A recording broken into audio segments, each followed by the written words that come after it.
This committee is being asked to consider a $1.5 trillion DoD budget request that funds not only weapons and system programs, but the people, leadership, readiness, and trust required to make them effective.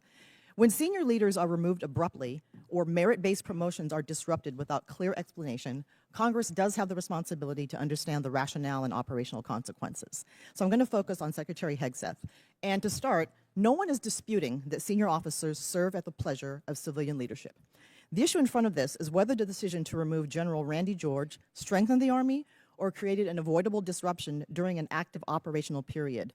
General George, who also served as commanding general at First Corps at JBLM, has been serving for 4 decades, including multiple command and operational leadership roles, culminating as Chief of Staff of the Army, responsible for readiness, force modernization, and the welfare of over 1 million soldiers and civilians.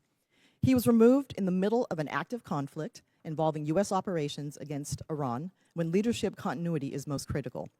Public reporting indicates that General George's removal may have followed disagreements over Army personnel matters, including concerns regarding withheld promotions. So my question, Secretary, is this: what specific national security risk, mission risk, or leadership concern did General George present that justified removing him in the middle of a conflict, or was he removed because he challenged some decisions being made? As I stated earlier, out of respect to these officers, I don't discuss the nature of the removal, but I would ask an earnest question of you: where does General George fall in the operational chain of command? So I'm asking you, why did you fire him? No, but don't change you the talked subject, about sir. you talked about Please an operational answer my moment. question. Where does General Please George answer fall my in the question. No, it's a simple National question. risk, You're on the House Armed mission Services risk, Committee. Leadership concern. What did he present that justified removing him in the middle of a conflict? Do you know where General George serves in the operational chain of command? So I'm asking you my question one more time, sir. Don't try to flip it on me. Why was he removed? Was he a national security risk, mission risk, or leadership concern? We don't. Yes or no? We don't talk about the nature of removals, don't answer the but question. you also won't answer where he is in the operational chain of command because he isn't in it. He isn't in the operational chain. Dear lady, reclaimed your time.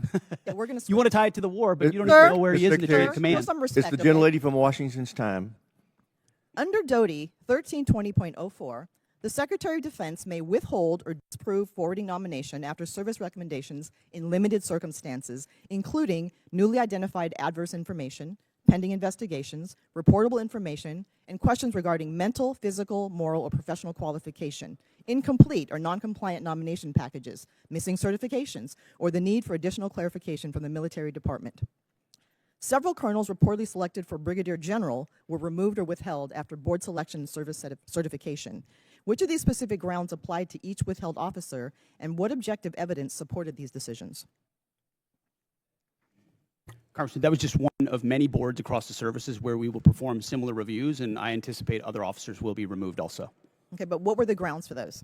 Again, we don't talk about, out of respect for those officers, we don't talk about the nature of that, and we all serve at the pleasure of the president.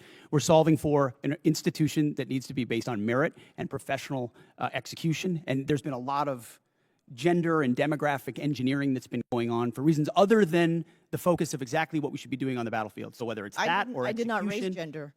That's implied in every statement that everybody makes. And so ultimately, as we that. review all these boards, it has nothing to do with anything other than their performance on the battlefield or their performance in their career. And these people are thoroughly vetted, thoroughly researched.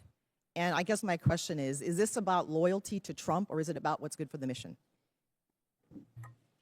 I understand what you're implying, but it's about the Constitution and our military and its ability to execute. And I'm going to make sure the president has the finest officers across the force prepared to deliver.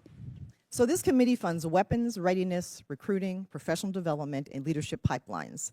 But no amount of money can compensate for a force that may lose trust in the fairness of advancement. And this is fairness. We believe in merit. We have always had a merit-based system. That's not the argument. No, we have not. Not under the Biden administration, we did not. It became social engineering, not merit, and we're fixing it quick. No, it did not. It did not.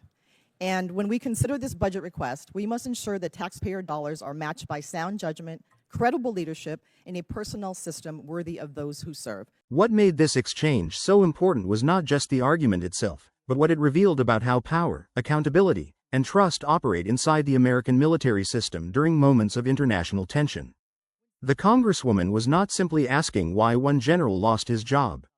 She was trying to establish whether senior military leadership decisions are still being made through professional standards or whether political loyalty is beginning to outweigh institutional independence.